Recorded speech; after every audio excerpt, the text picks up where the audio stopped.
সৌজন্যে স্বপ্নধরা।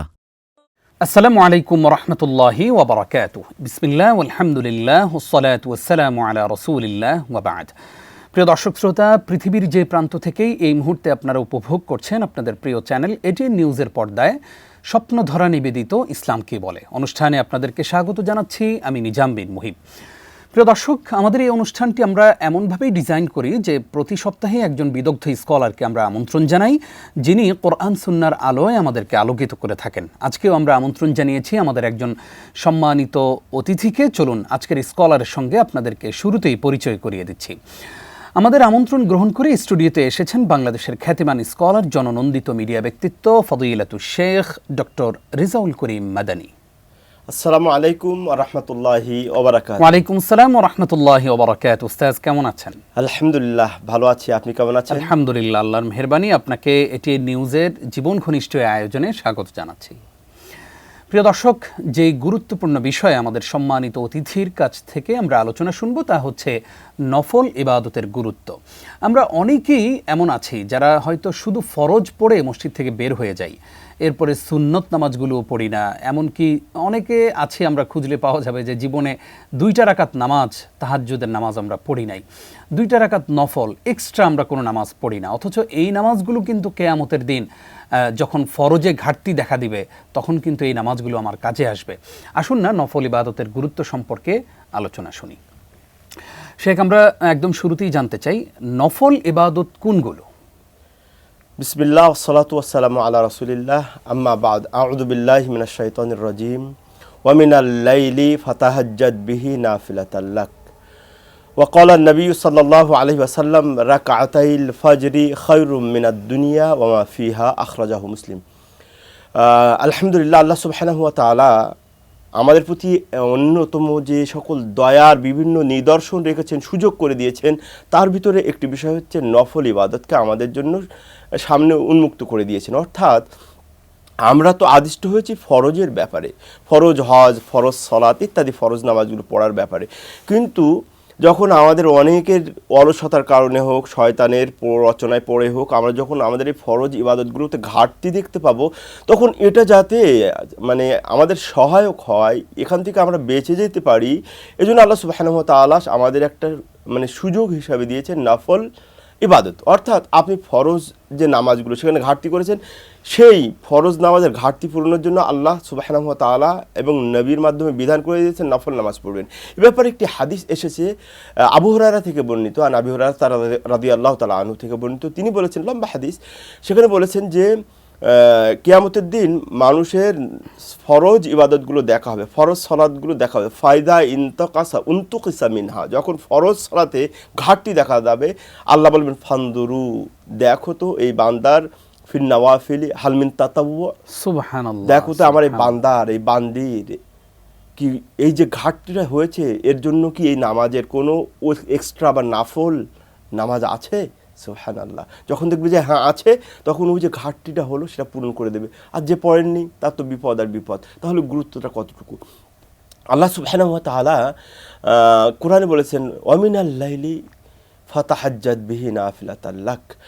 নবী সাল্লাল্লাহু আলাইহি ওয়াসাল্লামকে যদিও বলেছেন, তার মাধ্যমে আমাদের সকলকে নির্দেশ করা হয়েছে। আল্লাহ সুবহানাহু ওয়া তাআলা বলেছেন, হে নবী, আপনি রাতে উঠে আল্লাহর জন্য তাহাজ্জুদ নামাজ, যেটা একটা নফল হিসাবে পড়েন।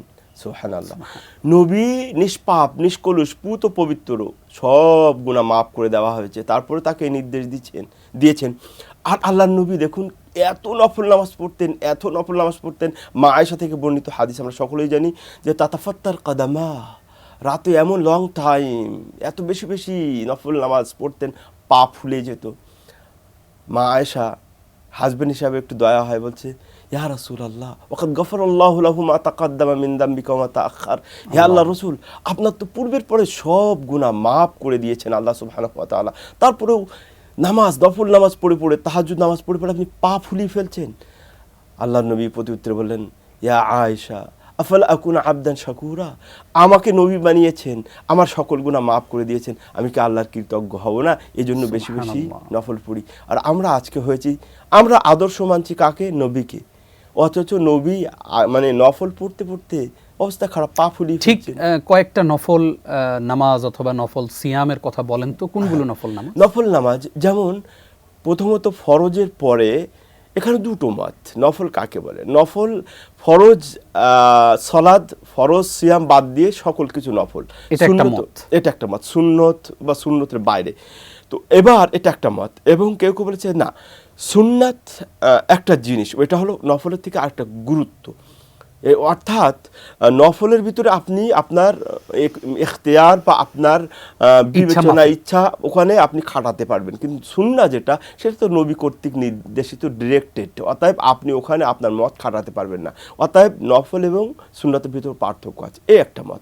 তো যাই হোক, নফলের প্রচণ্ড গুরুত্ব, অত্যন্ত গুরুত্ব। যেমনটি শুনতেছিলাম আল্লাহ নবী সাল্লাল্লাহু আলাইহি ওয়াসাল্লাম নফল নামাজের ব্যাপারে, দেখুন আল্লাহ নবী সাল্লাল্লাহু আলাইহি ওয়াসাল্লাম, মুসলিম শরীফের একটা হাদিস, আল্লাহ নবী বলেছেন রাকাতাইল ফাজরি খায়রুম মিনাদ দুনিয়া ওয়া মা ফিহা। ফজরের যে 2 রাকাত আমরা অলসতা করি, পড়তে চাই না, এই 2 রাকাতের ব্যাপারে আল্লাহ নবী সাল্লাল্লাহু আলাইহি ওয়াসাল্লাম বলেছেন খায়রুম মিনাদ দুনিয়া ওয়া মা ফিহা, দুনিয়ায় যত কিছু আছে তার চেয়ে উত্তম। দুনিয়ায় আমেরিকা আছে, দুনিয়ায় নিউ ইয়র্ক আছে, দুনিয়ায় প্যারিস আছে, জাপান আছে, এই আছে, আমাদের বাংলাদেশ আছে, আসছে সিরিয়াল, এটা তো একেবারে নিচের দিকে। এই জন্য আমরা যদি একটা বাংলাদেশের মালিক হই তাহলে তো আর কি লাগে, আমরা একটা গুলশানে ফ্ল্যাটের মালিক হলে আমাদের পায় কি, আমার হাওয়ায় উঠতে চাই। আর 2 রাকাত নামাজ পড়বেন, দুনিয়ার চাইতে আরো অনেক কিছু পেয়ে যাবেন। সুবহানাল্লাহ। আল্লাহ নবী সাল্লাল্লাহু আলাইহি ওয়াসাল্লামের আরেক সাহাবী, ফজরের আগের 2 রাকাত সুন্নাত, আল্লাহ নবী সাল্লাল্লাহু আলাইহি ওয়াসাল্লাম বলেছেন মান সাল্লা সিনতাই আশারা রাকাতান, যে আমার নবী বলছেন যে উম্মত 12 রাকাত নফল পড়বে, সেগুলো কি, ওই যে ফজরের 2 রাকাত নফল, সুন্নাত ওটাকে নফল বলেছে। এখানে সুন্নাত হলো ফজরের 2 রাকাত, তারপরে জোহরের 4 রাকাত, এক রিওয়ায়াতে এসে এক জায়গায় এসে 6 রাকাত, আবার মাগরিবে 2 রাকাত, এশার 2 রাকাত, মিলে 10 রাকাত, আবার কোনো রিওয়ায়াতে 12 রাকাত। এই যে 12 রাকাত পড়বে, আল্লাহ নবী সাল্লাল্লাহু আলাইহি ওয়াসাল্লাম কি সুসংবাদ দিয়েছেন শুনবেন দর্শক শ্রোতা, শুনবেন। জি নিশ্চয়ই। কদ বানাল্লাহু লাহু বাইতান ফিল জান্নাহ, আল্লাহ তার জন্য জান্নাতে একটা বাড়ি বানাবেন। সুবহানাল্লাহ। তাহলে আমরা কেন এত অবজ্ঞা করব, কেন আমরা অলসতা করব?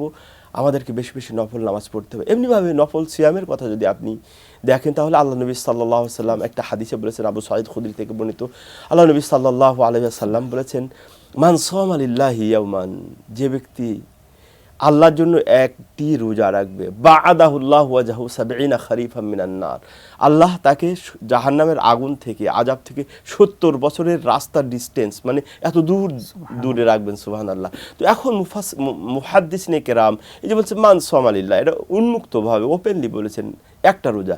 তো এখানে সকল, আমি দেখে বলছি, সকল মুহাদ্দিসিনে কেরাম বলছেন এটা ফরজও যেমন রাখলে একটা এই হুকুম, আবার নফল রাখলেও এই হুকুম। তাহলে বেশি বেশি আমাদেরকে নফল ইবাদত করতে হবে। আল্লাহ রাব্বুল আলামিন আমাদেরকে সেই তৌফিক দান করুক, আমিন। আসবো আপনার কাছে আবারও ইনশাআল্লাহ ছোট্ট একটি বিরতির পর। প্রিয় দর্শক, আপনারা দেখছেন আপনাদের প্রিয় অনুষ্ঠান স্বপ্নধরা নিবেদিত ইসলাম কি বলে। অনুষ্ঠানের এই পর্যায়ে ছোট্ট একটি বিরতি নিচ্ছি, আমাদের সঙ্গেই থাকুন। সৌজন্যে স্বপ্নধরা।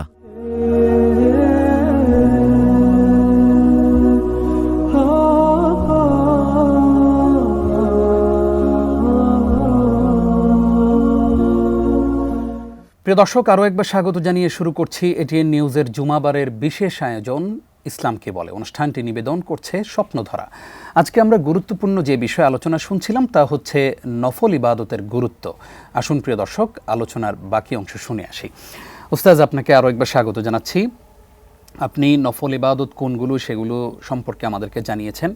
আমরা এবার জানতে চাই যে আমরা ছোট ছোট আমলগুলো, 2 রাকাত সালাত, তাহাজ্জুদের সালাত, অথবা ছোট কোনো দান, নফল দান, এগুলো যদি আমরা কেউ কন্টিনিউ করি, প্রতিদিন 2 রাকাত সালাত আমি যদি নিজের জন্য ম্যান্ডেটরি করে নেই যে আমাকে এই নামাজ পড়তেই হবে, এবং 5 টাকা আমি প্রতিদিন দান করব, এটা যদি আমার নিজের জন্য একদম ম্যান্ডেটরি করে নেই, তাহলে আল্লাহর কাছে কি ধরনের রিওয়ার্ড আমি পাবো? এই ব্যাপারে প্রথমত আমাদের জানতে হবে যে আপনি ম্যান্ডেটরি করে নিচ্ছেন, এটা কি নিয়ম তরিকা বানিয়ে নিচ্ছেন কিনা, এটা একটা ব্যাপার। একটা যদি মনে করেন না এটা তার তরিকা, তাহলে তো একটা প্রশ্ন চলে আসবে। হ্যাঁ, আবার যদি মনে করেন না, দান করা তো একটি ইবাদত, কোরআন সুন্নাহ দ্বারা সাপোর্টেড, অনেক প্রমাণ আছে, অতএব আমি আমার জন্য রেগুলারলি করব, এটা একটা, কিন্তু দুটোর ভিতর পার্থক্য হয়ে গেল, তাই না? যেমন আমাদের অনেক ভাইরা জিকির করা আল্লাহর যেমন নির্দেশ নবী সাল্লাল্লাহু আলাইহি ওয়াসাল্লাম করতেন, কিন্তু আমাদের কিছু কিছু ভাইয়েরা, কিছু কিছু মুরব্বীরা তারা তরিকা করে নিয়েছেন তাদের মতো করে, এই জন্য আমরা সেটাকে বিদাত বলি, কিন্তু জিকির কিন্তু বিদাত না। তো এটা হচ্ছে কি না আপনার, যদি এরকম তরিকা বা এরকম নির্ধারিত নিয়ম নীতিতে না করেন তাহলে একটা ব্যাপার মাসলা। আর দ্বিতীয় মাসলা হলে হ্যাঁ এটা সদকা, আল্লাহ নবী সাল্লাল্লাহু আলাইহি ওয়াসাল্লাম বলেছেন ইত্তাকু মিনান নার, জাহান্নাম থেকে বাঁচা, ওয়ালাউ বিশিক্কি তামার, একটা খেজুরের আটি দান করে, খেজুর দান করে হলেও, তো তাহলে সদকা করতে হবে। এবং আল্লাহ নবী সাল্লাল্লাহু আলাইহি ওয়াসাল্লাম বলেছেন আদ সাদাকাতু তাদফাউল বালা, সদকা মানুষের বালা মুসিবত থেকে রক্ষা করে, হেফাজত করে। আমাদের প্রশ্নটা আসলে ওই যে রাসূল সাল্লাল্লাহু আলাইহি সাল্লামের একটা হাদিস ছিল এরকম যে তোমরা যে কোনো আমল করো সেটা যতই ছোট হোক কিন্তু সেটা কন্টিনিউয়াসলি করো, এটা সেই প্রেক্ষাপট। সুন্দর, ধন্যবাদ। হ্যাঁ এটাই মানে আপনি যে দান করছেন রেগুলার, হ্যাঁ আবার ধরুন 5 টাকায় করবেন এরকম না, হ্যাঁ একদিন 5 টাকা করেন, একদিন 10 টাকা করেন, একদিন, কিন্তু রেগুলার। জি জি। ওই যে আল্লাহ নবী সাল্লাল্লাহু আলাইহি ওয়াসাল্লাম আয়েশা থেকে বর্ণিত, আল্লাহ নবী সাল্লাল্লাহু আলাইহি ওয়াসাল্লাম বলছেন যে আল্লাহর কাছে প্রিয় আমল সেটা যেটা কন্টিনিউয়াসলি করা হয়, যদিও সেটা মানে পরিমাণে কম। তো এটা ওই যে 5 টাকা বললেন, 10 টাকা, হ্যাঁ কিন্তু কোনো তরিকা করে না, হ্যাঁ রেগুলার করবেন, কিন্তু এটা তরিকা করে নির্ধারণ নিয়ম নীতি করে নিলে এটা আবার কি হয়ে যায়, আপনার সন্তানের এসে বলবে ওরে আমার বাবা তো একটা দেখি তরিকা বানিয়েছিল 5 টাকা দেন, আপনার নাতি পোতা এসে বলবে আরে আমার দাদা তো এরকম, তাহলে এইভাবে একটা এস্টাবলিশড হয়ে যাবে পদ্ধতি, যেটা আমাদের শরীয়ত। আমরা উত্তর পেয়ে গেছি। আমরা এবার জানতে চাই যে আমাদের অনেক বোনেরা এবং আমাদের অনেক ভাইয়েরাও বিশেষ করে এশার নামাজের শেষে 2 রাকাত বসে নামাজ পড়েন, নফল নামাজ পড়েন, বসে নামাজ পড়েন। এই যে বসে নামাজ পড়া, এটা মানে সবসময় পড়েন, উনি সুস্থ, বসার কোনো প্রয়োজন নাই, কিন্তু উনি বসে 2 রাকাত নামাজ পড়েন, এই নামাজটা কোত্থেকে আসে? প্রথমত বসে নামাজ পড়া ওজোর ছাড়া, কোনো কারণ ছাড়া জায়েজ না। আল্লাহ নবী আল্লাহ বলেছেন ওয়াকুমু লিল্লাহি কানিতিন, দাঁড়িয়ে নামাজ পড়তে বলেছেন। আল্লাহ নবী সাহাবী যায়েদ ইবনে সাবিত থেকে বর্ণিত, আল্লাহ নবী সাল্লাল্লাহু আলাইহি ওয়াসাল্লাম বলেছেন মুসলিমের হাদিস সল্লি কাইমান, দাঁড়িয়ে নামাজ পড়তে হবে, ফাইন লাম তাসতাতি ফাকাইমান, যদি দাঁড়িয়ে না পারেন তাহলে বসে। তো আপনার অসুখ নেই, বিসুখ নেই, ওজুর নেই, আপত্তি নেই, আপনি বসে নামাজ পড়বেন, এটা হলো কোরআন সুন্নাহর খেলাফ প্রথমত। দ্বিতীয়ত আপনি অতিরিক্ত রেগুলারলি মানে রেগুলার আপনি 2 রাকাত বসে নামাজ পড়ছেন, যে এটা একটা এ ব্যাপারে যে দলিলটা তারা পেশ করেন সম্পূর্ণ দয়ীফ, আমি দেখে বলছি। এই যে বসে নামাজ পড়া রেগুলার, এটা ম্যান্ডেটরি মতো করে নেওয়া, এটা হলো প্রথমত জয়ীফ হাদিস, আর এটা ঠিক না, অতএব এগুলো করা যাবে না। আল্লাহ নবী সাল্লাল্লাহু আলাইহি ওয়াসাল্লাম আমাদের জন্য উত্তম আদর্শ। মা বোনদেরকে বলছে, মা আয়েশা ইবাদত করেছেন, মা খাদিজা ইবাদত করেছেন, ফাতিমাতুজ জোহরা ইবাদত করেছেন, যে তরিকায় করেছেন সেভাবে করব, আমরাও সেভাবে করব। আমাদের চাইতে তো বেশি আল্লাহ ভীরু তারাই ছিলেন, তারা এভাবে করেছেন, কোনো প্রমাণ নেই। আমরা তো লেখাপড়া করায় কোরআন হাদিস, কোথাও এই যে 2 রাকাতের কথা বলে এটা নেই, অতএব আমরা অ্যাভয়েড করব। আমরা প্রিয় দর্শক শ্রোতাদেরকে বলবো ইবাদতটা করুন, কম করুন, কিন্তু পারফেক্ট করুন, বিশুদ্ধ করুন, তা না হলে কিন্তু কিয়ামতের দিন গ্রহণযোগ্য হবে না। এই ব্যাপারে আমি আরেকটা দলিল দেই, এই তিরমিজির হাদিস, আমি খুব সংক্ষেপে বলছি, মিডিয়াতে লম্বা টাইম পাওয়া যাচ্ছে না।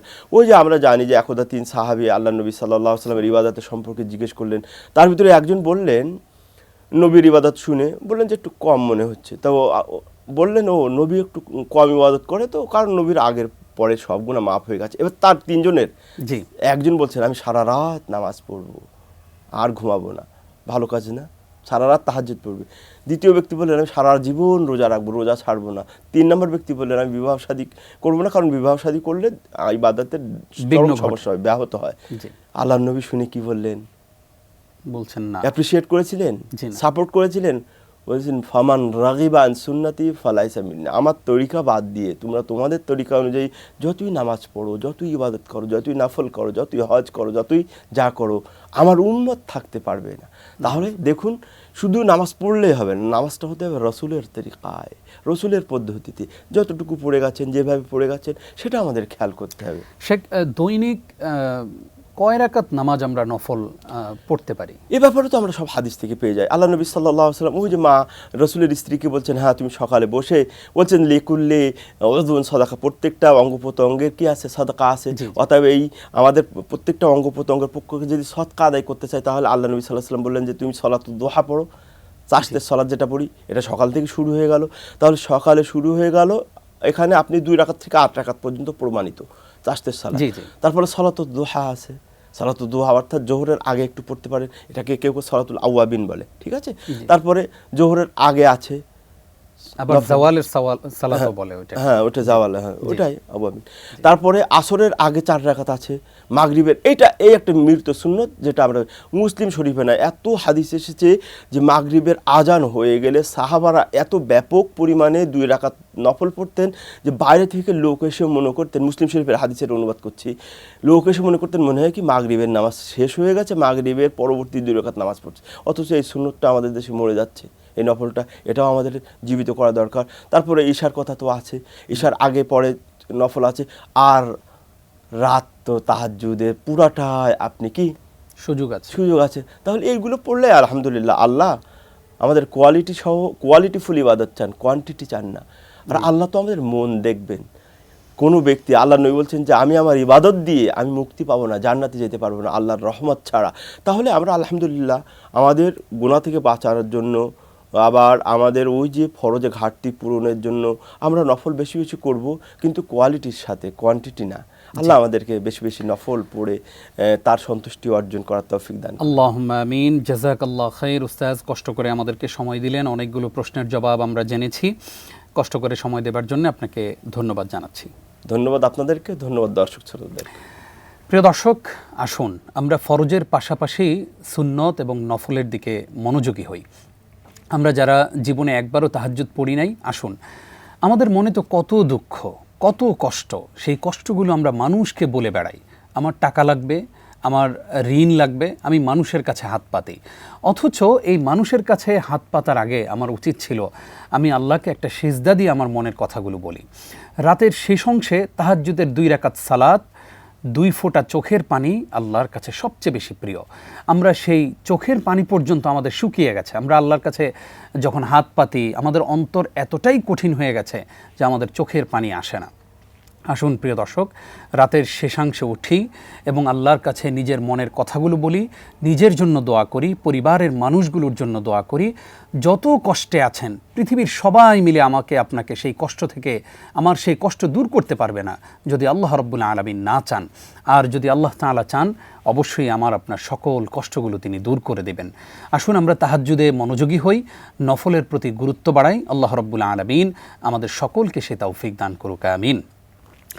প্রিয় দর্শক শ্রোতা, আপনারা এতক্ষণ দেখছিলেন এটি নিউজের জুমাবারের বিশেষ আয়োজন ইসলাম কি বলে। অনুষ্ঠানটি নিবেদন করেছে স্বপ্নধরা। আগামী শুক্রবারের আয়োজন দেখবার আমন্ত্রণ জানিয়ে আজকের মতো এখানেই বিদায় নিচ্ছি। আমি নিজাম বিন মুহিব। হাদা মা ইনদি ওয়াল ইলমু ইনদাল্লাহ। ওয়াসসালামু আলাইকুম ওয়া রাহমাতুল্লাহ।